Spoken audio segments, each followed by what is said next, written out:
बिस्मिल्लाहिर्रहमानिर्रहीम। अस्सलाम वालेकुम नाज़रीन, आप यूट्यूब चैनल देख रहे हैं। मैं इमरान खान हूँ। यहाँ पाकिस्तान पीपल्स पार्टी की जानिब से राब्ता किया गया है पीटीआई से, और इस राब्ते के अंदर ये तय किया गया है कि सुहेल अफरीदी साहब आ रहे हैं तो हालात वैसे नहीं होंगे जैसे पंजाब के दौरे के मौके पर थे। वज़ीर आला खैबर पख्तूनख्वा सुहेल अफरीदी का दौरा, सिंध हुकूमत का पीटीआई से राब्ता, सूबाई वज़ीर नासिर हुसैन शाह ने हलीम आदिल शेख से राब्ता किया और खैबर पख्तूनख्वा के वज़ीर आला को खुशामदीद कहते हैं। उनका प्रोटोकॉल है वो फराहम करेंगे। जो कुछ पंजाब में हुआ वो सिंध में नहीं होगा। पार्टी की आलत क़यादत का भी यही फैसला है। पीटीआई सिंध के सदर हलीम आदिल शेख ने तस्दीक कर दी इस राब्ते की। सिंध हुकूमत का इस बारे में शुक्रिया अदा करते हैं। सुहेल अफरीदी का पैगाम। पॉलिटिकल पार्टी फिर भी पॉलिटिकल पार्टी होती है, जैसी भी है, रूली है, लगड़ी है, बेनजीर भुट्टो की पार्टी है। उनके अंदर सियासी सोच बाकी है। ऐसे बहुत सारे बंदे वहां पे मौजूद हैं जो ये कहते हैं नहीं ये गलत हो रहा है, और कहीं ना कहीं उनकी बात थोड़ी बहुत सुनी भी जाती है। पंजाब के अंदर जिस किस्म का सारा काम खराब हुआ है फस्तायत के साथ, वैसे भी मैं आपको एक बात बताता हूं कि पंजाब के अंदर नवाज शरीफ किसी सूरत भी पीटीआई को बर्दाश्त कर ही नहीं सकते। वो ये रिस्क ले ही नहीं सकते। बाकी सूबों में वो ये रिस्क ले सकते हैं। उन्हें लगता है कि अगर पंजाब हाथ से निकल गया तो इमरान खान के कंट्रोल में पूरा पाकिस्तान आ जाएगा। हालांकि पंजाब उनके हाथ से बहुत अरसे का निकला हुआ है। उन्होंने सिर्फ पंजाब को जकड़बंदू डाला हुआ है, ताकत और बंदूक के बलबूते पे, और कुछ भी नहीं है। बहरहाल सिंध ने एक अच्छी सोच का मुजाहरा किया। अब देखते हैं जब सिंध में ये जाते हैं सुहेल अफरीदी साहब, तो ये सोच जो है वो सस्टेन करती है या नहीं करती। बाद औक़ात ऐसा होता है कि आप लोगों को मुतमईन कर देते हैं और उसके बाद फिर आप कोई और काम कर देते हैं। लेकिन चले, ये दिन बहुत दूर नहीं है। ये अभी 9 तारीख आ जाएगी और उसके ऑनवर्ड आपको पता चल जाएगा कि सिंध का जो रवैया है वो पंजाब की हुकूमत से कितना मुख्तलिफ है। 8 फरवरी को पाकिस्तान तहरीक इंसाफ ने कहा जी कि हम करेंगे एक पहिया जाम हड़ताल। देखिए, अगर पीटीआई कामयाब हो जाती है, पाकिस्तान का मीडिया तो यही चलाएगा ना, 10 दुकानें खोल के भी ये चलाएगा। बल्कि 1 दिन 2 दिन पहले फुटेज बना के रख लेंगे कि जनाब जब पूरा पाकिस्तान बंद होगा तो हम ये फुटेज चलाएंगे, जनाब ये इलाका खुला, ये इलाका खुला, ये इलाका खुला। मीडिया को ये 2 नंबरियां करनी आती। लेकिन अगर अमली तौर पे पाकिस्तान बंद करने में कामयाब हो गई पाकिस्तान तहरीक इंसाफ 8 फरवरी को, तो फिर एक बात याद रखिएगा, खतरे की घंटी बज जाएगी। क्योंकि स्ट्रीट मूवमेंट जो है उसके लिए अब कोशिशें आगे बढ़ रही हैं। खैबर पख्तूनख्वा में बहुत सारे दौरे रखे गए हैं सुहेल अफरीदी के। मुख्तलिफ इलाकों में वो जाएंगे, मुख्तलिफ अजला में वहाँ रैलियाँ निकाली जाएंगी। एक मोटिवेशन जो है वो अब शुरू की जाएगी और स्टूडेंट्स को बहुत अहम रोल मिलने वाला है आने वाले दिनों में। तो आप देखेंगे कि स्ट्रीट मूवमेंट आगे की तरफ बढ़ेगी। नंबर 2, 9 तारीख को जुमे वाले दिन अब ये खैबर पख्तूनख्वा से वज़ीर आला उठेंगे और अपने साथियों के साथ सिंध जाएंगे।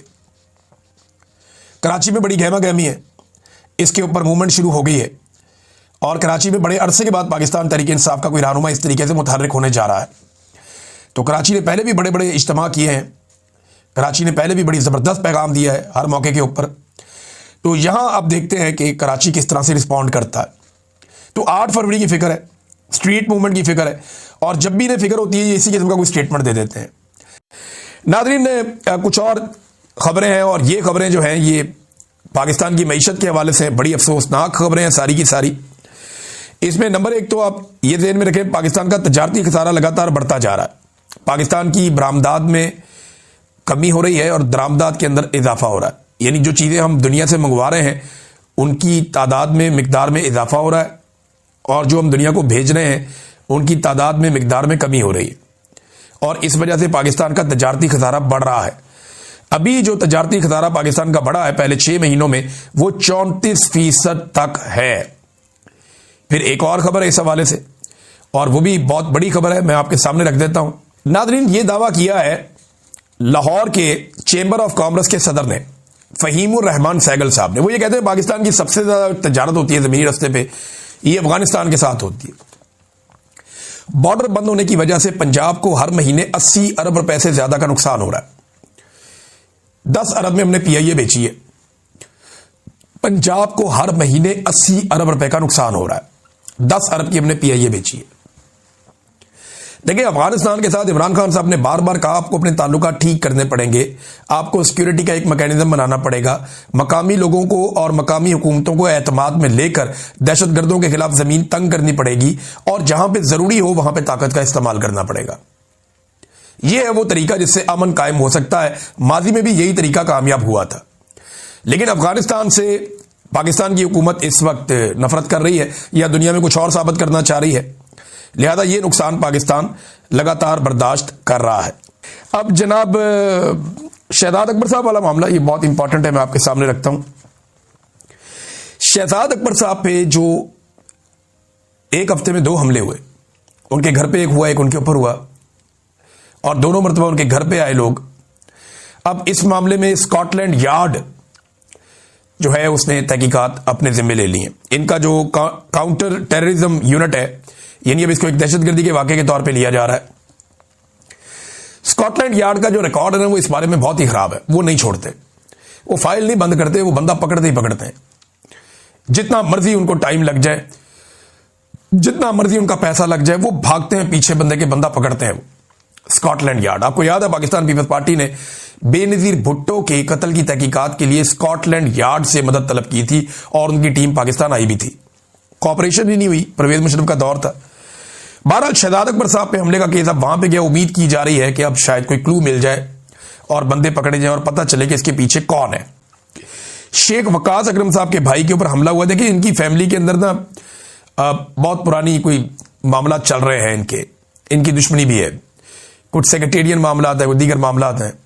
तो ये अपने साथ वेपन वगैरह कैरी करते थे। शेख वकास अकरम साहब है, उन्होंने कहा जी कि अब हम डर के मारे हमारे जो हथियार कानूनी इजाजत के साथ हैं वो भी अपने साथ कैरी नहीं करते। और एक बड़ा खौफनाक अटैक हुआ, उसके अंदर एक पेट्रोल पंप पे काम करने वाला आदमी जहां बहक हो गया, उनके कुछ सिक्योरिटी गार्ड जख्मी हो गए और शेख वकास अकरम साहब के भाई जो है वो उनकी जान बच गई। लेकिन ये अफसोसनाक वाकया है और हुकूमत पंजाब को इस पर तवज्जो देनी चाहिए कि इस तरह के वाकयात को रोका जाए। सुहेल अफरीदी साहब ने नाज़रीन एक बड़ा कदम उठाया और ये बड़ा खुशाइन कदम है, खासतौर पर हमारे कबायली भाइयों के लिए जो साबका फाटा के इलाके के हैं। इन्होंने 1000 अरब के पैकेज का ऐलान किया है। साबिक फाटा में 1,14,000 अफराद सेहत इंसाफ कार्ड से मुस्तफीद हो चुके हैं और जो जब्त किए गए अजला हैं उनके लिए 1000 रुपए का एक जामे तरक्याती पैकेज, ये हतमी मराइल में है। ये ऐलान किया सुहेल अफरीदी ने, तो बड़ी अच्छी बात है। गंडापुर साहब भी इस पे काम कर रहे थे, ये इमरान खान का विजन है, तो गंडापुर ने इस पे काम किया, उनका भी क्रेडिट है इसमें। और अब सुहेल अफरीदी साहब इसको अगले मरहले में लेकर जा रहे हैं, तो इनका भी क्रेडिट है इस मामले में। खबरें नाज़रीन मेरे पास बहुत सारी हैं इस हवाले से, हैं कुछ और चीज़ों में। यूएई को पाकिस्तान ने क्या कुछ दे दिया, वो इतना सारा कुछ पाकिस्तान ने यूएई को दे दिया कि आप सुनेंगे तो आप सर पकड़ के बैठ जाएंगे। ये खबरें आपको नेक्स्ट व्लॉग में देता हूं। अब तक के लिए इतना ही, अपना ख्याल रखिएगा, अपने इस चैनल का भी। अल्लाह हाफिज। देखिए, नया साल आया नाज़रीन, सब एक दूसरे को मुबारकबाद दे रहे हैं। पाकिस्तान में लोग रात भर नाच गा रहे थे सड़कों पे, ऐसे जैसे पाकिस्तान की तरक्की का सफर रुक ही नहीं रहा। यानी ऐसे नाच गा रहे थे जैसे लोग इंटरटेनमेंट के बेचारे तरसे हुए हैं, सुख का सांस ही कोई नहीं है। तो जब उन्हें मौका मिलता है वो बाहर निकलते हैं, अपने लाउड एक्सप्रेशन शो करते हैं, नाच रहे थे, गा रहे थे। लेकिन क्या हम वो कर रहे थे जो इस्तांबुल में हो रहा था? यानी जब लाहौर की और मरी की सड़कों पे और बाकी शहरों की सड़कों पे लोग नाच गा रहे थे ना, तो उस वक्त इस्तांबुल में तैयारी हो रही थी गजा के साथ इजहार यकजहती की। 5.25 लाख लोग निकले इस्तांबुल में और उन्होंने दुआ भी की, इजहार यकजहती किया गजा के अपने फ़लस्तीनी भाइयों के साथ। नाज़रीन अब तक के लिए इतने, अपना ख्याल रखिएगा, अपने इस चैनल का भी। अल्लाह हाफ़िज़।